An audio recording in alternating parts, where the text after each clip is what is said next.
أعوذ بالله من الشيطان الرجيم بسم الله الرحمن الرحيم رب اشرح لي صدري ويسر لي أمري واحلل عقدة من لساني يفقهوا قولي سورة الروم آیت نمبر 1 سے الف لام میم غلبت الروم مغلوب ہو گئے رومی روم سے مراد نصارہ ہے فی ادنی الارض زمین میں یعنی شام اور فلسطین کے علاقے وہم من بعد غلبہم سیغلبون اپنی مغلوبیت کے بعد عنقریب وہ غالب آ جائیں گے سیغلبون یعنی کامیاب ہو جائیں گے عہد رسالت میں دو بڑی طاقتیں فارس یعنی ایران اور روم تھی فارس آتش پرست اور رومی عیسائی اہل کتاب تھے مشرکین مکہ کی ہمدردیاں فارس کے ساتھ تھیں کیونکہ وہ دونوں غیر اللہ کے پجاری تھے جبکہ مسلمانوں کی ہمدردیاں روم کی عیسائی حکومت کے ساتھ تھیں رومی اہل کتاب تھے اور وحی اور رسالت پر یقین رکھتے تھے نبی صلی اللہ علیہ وسلم کی بعثت کے چند سالوں بعد ہی فارس کی حکومت روم کی حکومت پر غالب آ گئی جس سے مشرکین کو خوشی اور مسلمانوں کو غم ہوا اس موقع پر یہ آیت نازل کی گئی اور اس کی تاکید کیوں کی گئی اس لیے کہ تاکہ مسلمانوں کو تسلی ہو جائے کہ غالب مغلوب اور مغلوب غالب آ جائیں گے فی بدء سنین چند سالوں میں یعنی اللہ سچ کہہ رہے ہیں رومی پھر غالب آ جائیں گے یہ کامیابی کی خوشخبری جو قرآن دے رہا ہے یہ تھوڑے ہی عرصے میں ہو کر رہے گی للہ الامر من قبل و من بعد اللہ ہی کے لیے اختیار ہے اس سے پہلے اور بعد میں پہلے سے مراد یعنی کہ وہ مغلوب تھے اور بعد میں پھر وہ غالب آ جائیں گے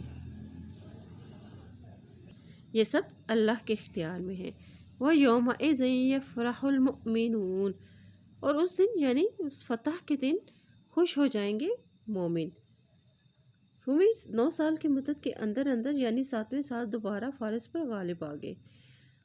ان کے ہم مذہب اللہ اور آخرت کو ماننے والے کامیاب ہو گئے رومیوں کو یہ فتح اس وقت ہوئی جب جنگ بدر میں مسلمانوں کو کافروں پر غلبہ حاصل ہوا اور مسلمان اپنی فتح پر خوش ہوئے رومیوں کی یہ فتح قرآن کی صداقت کی ایک بڑی دلیل ہے اور یہاں نزدیک کی زمین سے مراد عرب کی زمین ہے جس کے قریب کے علاقے یعنی شام و فلسطین جہاں عیسائیوں کی حکومت تھی بنصر اللہ اللہ کی مدد کے ساتھ یعنی اللہ کی مدد سے مومن خوش ہو جائیں گے اور اللہ پر جو یقین رکھتا ہے اللہ کی مدد ضرور آتی ہے بنصر ینصر من یشاء وہ مدد کرتا ہے جس کی وہ چاہتا ہے وہو العزیز الرحیم اور وہ زبردست رحم فرمانے والا ہے وعد اللہ اللہ کا وعدہ یعنی کہ رومی فارس پر دوبارہ غالب آ جائیں گے اور مومنوں کی مدد کا وعدہ کہ اللہ ان کی مدد کرے گا لا یخلف اللہ وعدہ ولکن اکثر الناس لا یعلمون اور نہیں خلاف کرے گا اللہ اپنے وعدے کو لیکن اکثر لوگ یقین نہیں رکھتے یعنی اے محمد ہم آپ کو جو خبر دے رہے ہیں کہ عنقریب رومی فارس پر دوبارہ غالب آ جائیں گے یہ اللہ کا وعدہ سچا ہے جو یقیناً پورا ہو کر رہے گا یعلم ظاہر من الحیات الدنیا وہم عن الآخرۃ ہم غافلون وہ جانتا ہے ظاہری پہلو زندگی کی دنیا کی زندگی کا اور وہ آخرت سے وہ غافل ہیں یعنی اکثر لوگوں کو دنیاوی معاملات کا خوب علم ہوتا ہے چنانچہ وہ اس میں مہارت کا مظاہرہ کرتے ہیں جس کا فائدہ عارضی اور چند روزہ ہوتا ہے اور یہ آخرت کے معاملات سے بالکل ہی غافل ہیں جن کا فائدہ پائیدار ہے یعنی دنیا کے امور کو تو وہ خوب جانتے ہیں اور دین سے بالکل ہی بے خبر ہیں اس کے بارے میں سوچتے ہی نہیں اور غور و فکر بھی نہیں کرتے افلم یتفکروا فی انفسہم کیا بھلا نہیں انہوں نے غور و فکر کیا اپنے ہی نفسوں کے بارے میں یعنی اپنی ذات کے بارے میں یہ سوچیں خود کو ملنے والی نعمتوں کے بارے میں سوچیں جو اپنے بارے میں انسان غور و فکر کرے اس کے لیے کائنات کا مقصد سمجھنا آسان ہو جاتا ہے ما خلق اللہ السماوات والارض وما بینہما الا بالحق واجل مسمى، اور نہیں پیدا کیا اللہ نے آسمان و زمین کو اور جو کچھ ان دونوں کے درمیان ہے مگر حق کے ساتھ اور ایک مقررہ وقت کے لیے۔ یعنی اپنی ذات کی بات، زمین و آسمان پر غور و فکر کرو، یہ سب اللہ تعالیٰ نے تمہارے لیے بنائے ہیں، اور تمہاری تمام چیزوں کے اندر اللہ تعالیٰ نے قوانین مقرر کیے ہوئے ہیں۔ انسان کے اندر اخلاقی حص رکھ دی گئی ہے، بہترین طریقے سے مل کر کام کرتے ہیں۔ ان چیزوں کی بنیاد حق پر ہے۔ اللہ نے ہر چیز کو ایک مقصد اور حق کے ساتھ پیدا کیا ہے، یہ سب کچھ ایک مقررہ وقت کے لیے ہے۔ اور لوگوں کا کیا حال ہوتا ہے؟ وَإِنَّ كَثِيرًا مِّنَ النَّاسِ بِلِقَاءِ رَبِّهِمْ لَكَافِرُونَ، اور بے شک بہت سے لوگوں میں سے ساتھ ملاقات کے اپنے رب کی البتہ انکاری ہیں۔ یعنی اگر وہ ان باتوں پر غور کرتے تو اللہ اور اس کی قدرت کی حقیقت ان پر واضح ہو جاتی اور وہ اس پر ایمان لے آتے۔ اب وہ اپنے رب کی ملاقات سے کیوں انکاری ہیں؟ کیونکہ انہوں نے کائنات پر غور و فکر ہی نہیں کیا۔ اولم یسیروا فی الارض فینظروا کیف کان عاقبۃ الذین من قبلہم، کیا بھلا نہیں وہ چل پھرے زمین میں تو دیکھتے کہ کس طرح انجام ہوا ان لوگوں کا جو ان سے پہلے تھے۔ کانوا اشد منہم قوۃ وآثاروا، اور تھے وہ زیادہ شدید ان میں قوت میں، اور انہوں نے کھودا ارض زمین کو، وامروہا اور آباد کیا اس کو، اکثر مما زیادہ ان میں سے جو امروہا جو انہوں نے آباد کیا اس کو، وجاءتہم رسلہم اور آئے ان کے پاس ان کے رسول، بالبینات سات دلائل کے، روشن دلائل کے۔ فما کان اللہ لیظلمہم ولکن کانوا انفسہم یظلمون، تو نہ تھا اللہ کہ ظلم کرتا ان پر، لیکن تھے وہ اپنی ہی جانوں پر ظلم کرتے۔ یعنی کیا انہوں نے زمین پہ چل پھر کر نہیں دیکھا کہ یہ آثار و کھنڈرات اور نشانی عبرت پر غور و فکر نہیں کیا؟ ان سے پہلے لوگوں کا کیا انجام ہوا، یعنی ان کافروں کا جن کو اللہ نے ان کے کفر باللہ اور حق کے انکار اور رسولوں کی تکذیب کی وجہ سے انہیں ہلاک کر دیا۔ وہ کیا تھے؟ وہ ان سے زیادہ طاقتور تھے، یعنی قریش اور اہل مکہ سے زیادہ طاقتور تھے اور قوت میں تھے۔ وآثار الارض، اور اہل مکہ تو کھیتی باڑی سے ناآشنا تھے، لیکن پچھلی قومیں اس میں آگے تھیں۔ وَأَمَرُوهَا أَكْثَرَ مِمَّا أَمَرُوهَا، یعنی کھیتی باڑی کے لیے پانی، معدنیات نکالنے کے لیے زمین کو کھودنا، وسائل رزق زیادہ مہیا کرنا۔ ان کی عمریں بھی زیادہ تھیں اور جسمانی طاقت میں بھی وہ زیادہ تھے، اسباب معاش بھی زیادہ تھی، عمارتیں بھی زیادہ بنائیں اور زراعت اور کاشتکاری بھی زیادہ کی۔ وجاءتہم رسلہم بالبینات، یعنی ان دلائل پر وہ ایمان نہ لائے، نتیجتاً تمام تر قوتیں، ترقیاں، فراغت اور خوشحالی کے باوجود ہلاکت ان کا مقدر بنی۔ فما کان اللہ لیظلمہم ولکن کانوا انفسہم یظلمون، یعنی ظلم، یعنی انہیں بغیر گناہ کے عذاب میں مبتلا کر دیا۔ ظلم اور انکار کر کے خود ہی انہوں نے اپنی جانوں پر ظلم کیا۔ کہا گیا کہ اے اہل مکہ، تم کو تجارت کے لیے آگے آتے جاتے ہو، اور پہلی قومیں اپنی جسمانی قوتوں میں بھی تم سے زیادہ تھیں، ان کے اسباب و معاش اور رزق کے وسائل بھی موجود تھے۔ جب ان کے پاس ان کے رسول نشانیاں لائے تو انہوں نے اس کا انکار کر دیا، جس کی وجہ سے تمام تر قوتوں اور ترقیوں کے باوجود ہلاکت اور بربادی ان کا مقدر بنی۔ ثم كان عاقبة الذين أساءوا السوء كذبوا بآيات الله وكانوا بها يستهزئون، پھر ہوا انجام ان لوگوں کا جنہوں نے برا کیا، بہت ہی برا، کہ انہوں نے جھٹلایا اللہ کی آیات کو اور تھے وہ ساتھ ان کے مذاق اڑاتے۔ اللہ یبدأ الخلق ثم یعیدہ ثم الیہ ترجعون، اللہ ابتدا کرتا ہے تخلیق کی، پھر اعادہ کرے گا، پھر اس کی طرف تم لوٹائے جاؤ گے۔ وَيَوْمَ تَقُومُ السَّاعَةُ، اور جس دن قائم ہوگی قیامت، یبلس المجرمون، نا امید ہو جائیں گے مجرم۔ یبلسو یعنی جس کے پاس اپنی غلطی کا کوئی جواب نہ ہوگا، اپنے نظریات کے بارے میں کوئی دلیل نہ لا سکیں گے۔ کون؟ مجرمین، یعنی کافر اور مشرک، جو ہم نے اپنی نجات کے جو نسخے تیار کیے ہوئے تھے وہ ان کے کچھ کام نہ آئیں گے۔ جب عذاب سامنے آئے گا یہ سب خیر سے مایوس ہو جائیں گے، کیوں کہ کوئی دلیل پیش نہ کر سکیں گے۔ وَلَمْ يَكُنْ لَهُمْ شُرَكَائِهِمْ، اور نہ ہوں گے ان کے لیے ان کے شریکوں میں سے۔ شریکوں سے مراد معبود باطلہ، جن کے مشرکین یہ سمجھ کر عبادت کرتے تھے کہ یہ اللہ کے ہاں ان کے سفارشی ہوں گے، انہیں عذاب سے بچا لیں گے۔ لیکن اللہ نے یہاں وضاحت فرما دی ہے کہ اللہ کے ساتھ شرک کا ارتکاب کرنے والوں کے لیے اللہ کے ہاں کوئی سفارشی نہیں۔ شفعاء وکانوا بشرکائہم کافرین، سفارشی اور وہ ہو جائیں گے ساتھ اپنے شریکوں کے انکاری، یعنی ان کے شریک قیامت کے دن ان کے ساتھ کیسا معاملہ کریں گے کہ وہاں ان کے شریک خدا ہونے کا انکار کر دیں گے۔ وہ کہیں گے کہ ہمیں تو پتہ ہی نہیں کہ یہ دنیا میں ہماری عبادت کرتے تھے۔ وہ یوم تقوم الساعۃ یومئذ یتفرقون، اور جس دن قائم ہوگی قیامت اس دن وہ جدا جدا ہوں گے، یعنی مومن کا کافر الگ الگ ہونا، اہل جنت اور اہل کفر و شرک جہنم میں جائیں گے، اور اللہ کے درمیان اور ان دونوں کے درمیان دائمی جدائی قائم ہو جائے گی، یہ دونوں پھر اکٹھے نہ ہوں گے، یہ حساب کے بعد ہوگا۔ فَأَمَّا الَّذِينَ آمَنُوا وَعَمِلُوا الصَّالِحَاتِ فَهُمْ فِي رَوْضَةٍ يُحْبَرُونَ، تو رہے وہ لوگ جو ایمان لائے انہوں نے عمل کیے اچھے تو وہ ایک باغ میں خوش کر دیے جائیں گے۔ وَأَمَّا الَّذِينَ كَفَرُوا وَكَذَّبُوا بِآيَاتِنَا وَلِقَاءِ الْآخِرَةِ فَأُولَٰئِكَ فِي الْعَذَابِ مُحْضَرُونَ، اور یہ وہ لوگ جنہوں نے کفر کیا اور جھٹلایا ہماری آیات کو اور آخرت کی ملاقات کو، تو یہی وہ لوگ ہیں عذاب میں حاضر کیے جائیں گے،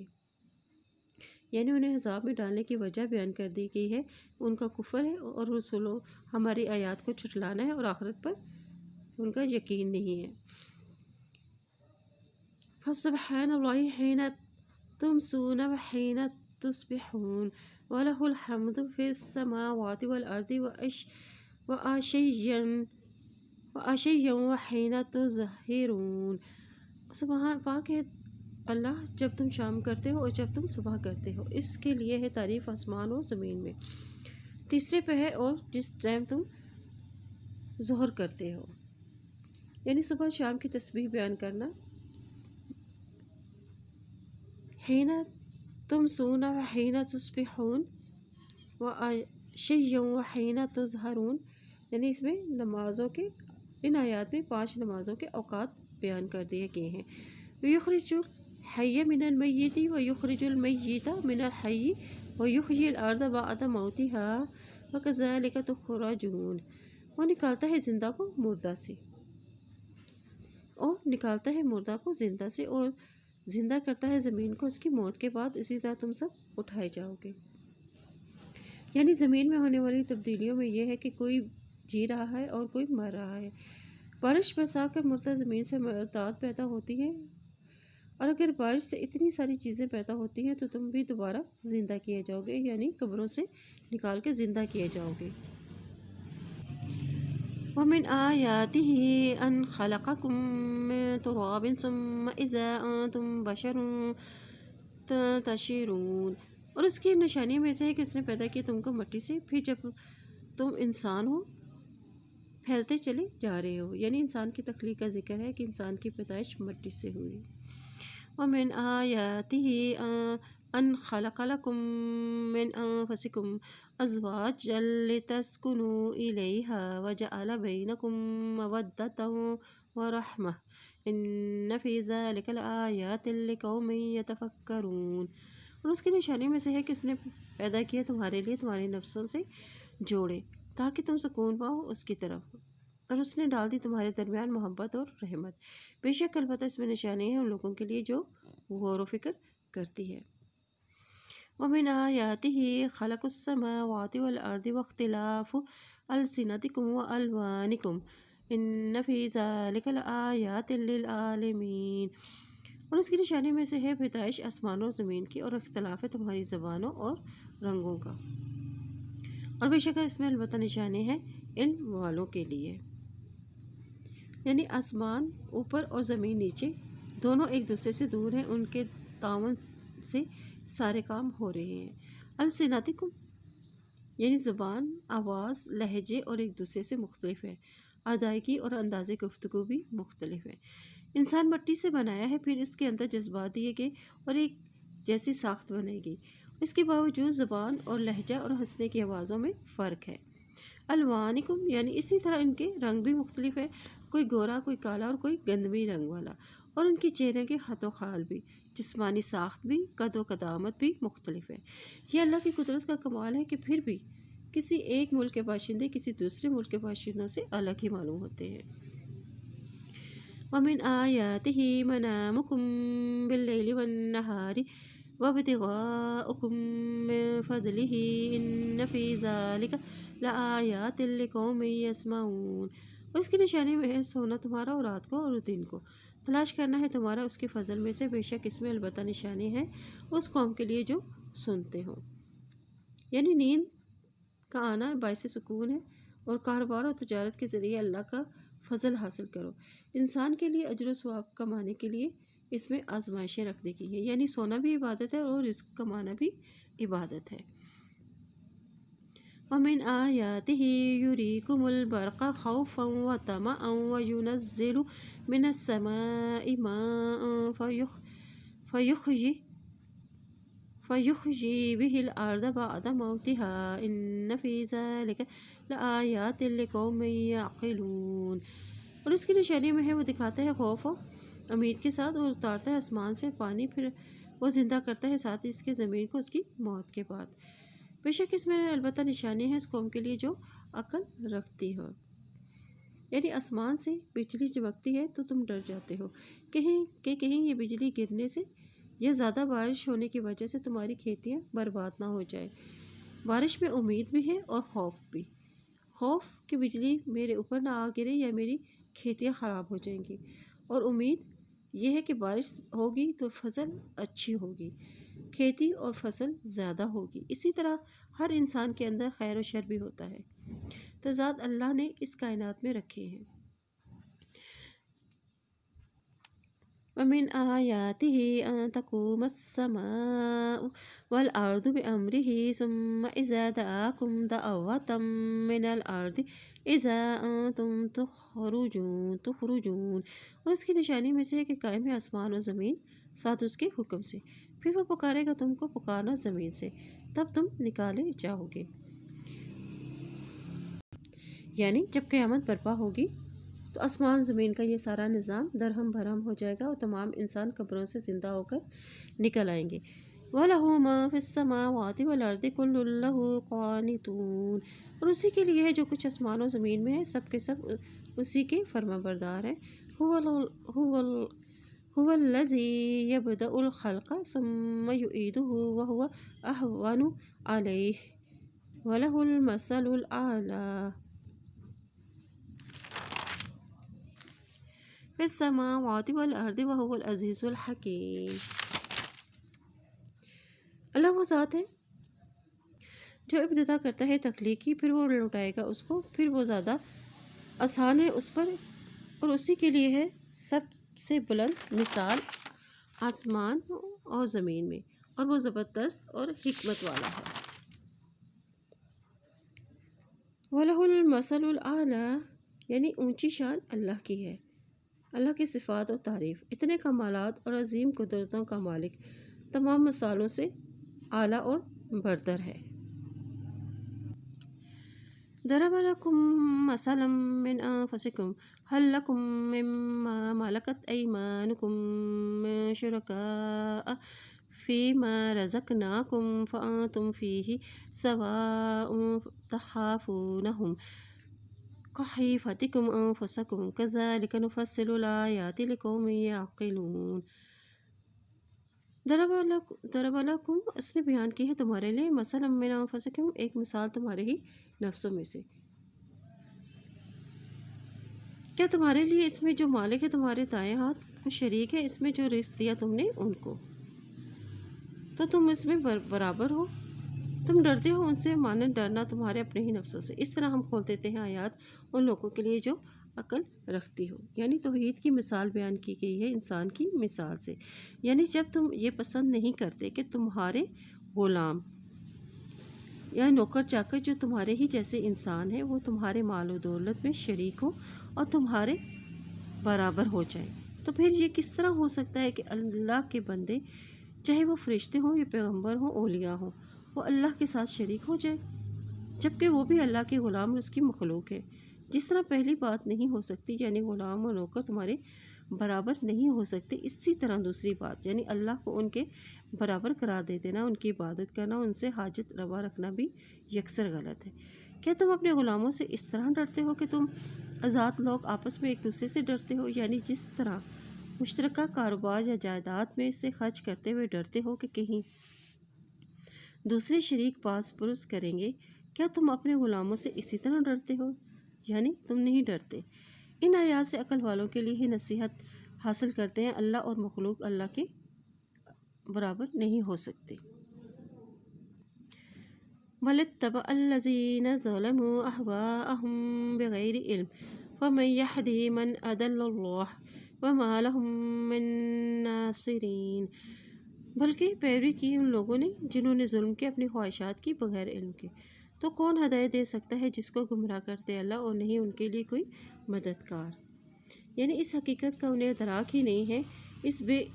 علمی اور گمراہی کی وجہ سے وہ اپنی عقل کو کام میں لانے کی صلاحیت ہی نہیں رکھتے، اپنی نفسانی خواہشات کے پیروکار ہیں، کیونکہ اللہ کی طرف سے ہدایت اسے ہی ملتی ہے جس کے اندر ہدایت کی طلب ہو۔ ان گمراہیوں کا کوئی بھی مددگار نہیں ہے۔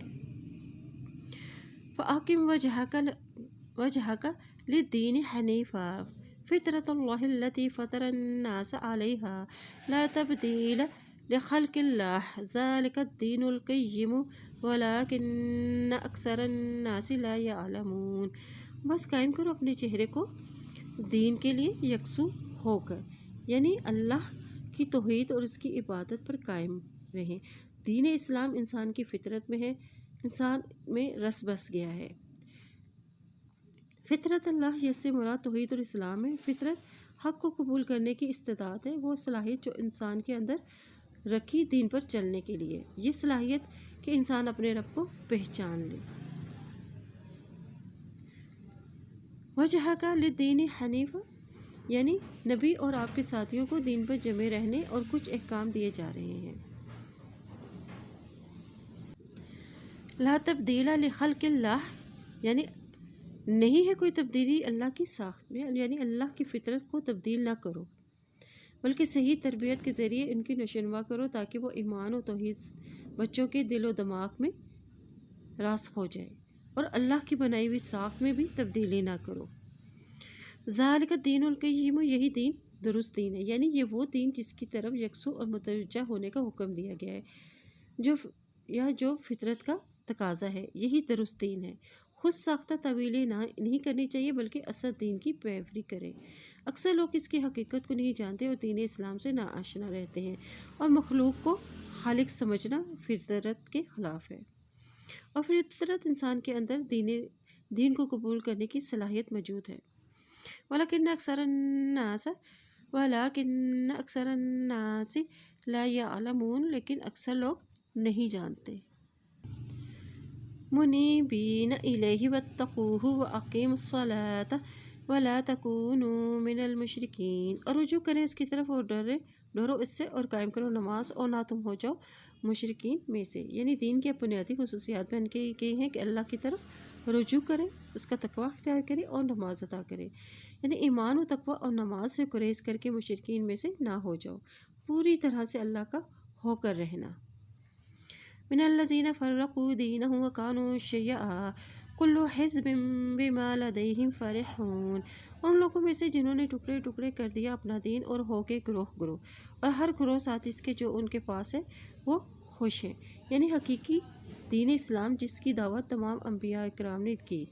یعنی اصل دین کو چھوڑ کر اس میں منمانیاں تبدیلیاں کر کے الگ الگ فرقوں میں بٹ گئے، جیسے کوئی یہودی، کوئی نصرانی، کوئی مجوسی وغیرہ ہو گئے۔ ہر فرقہ اور گروہ یہی سمجھتا ہے کہ وہی حق پر ہے اور دوسرا باطل ہے، اور جو سہارے انہوں نے تلاش کیے ہوئے ہیں جن کو وہ دلائل سے تعبیر کرتے ہیں، انہی پر وہ خوش اور مطمئن ہیں۔ بس قسمتی سے امت اسلامیہ کا بھی یہی حال ہے کہ وہ مختلف فرقوں میں بٹ گئی ہے، حالانکہ حق پر تو صرف ایک ہی گروہ ہے جس کی پہچان نبی صلی اللہ علیہ وسلم نے بتلا دی کہ میرے اور میرے صحابہ کے طریقے پہ چلنا۔ گروہوں میں بٹنے کی وجہ کیا ہے کہ جب انسان اصل سے اور تقویٰ سے دور ہو جاتا ہے تو وہ گروہوں میں بٹ جاتا ہے۔ اللہ تعالیٰ ہمیں دین پہ چلنے کی توفیق عطا فرمائے، آمین۔ سبحانک اللہم و بحمدک، اشہد ان لا الہ الا انت، استغفرک و اتوب الیک۔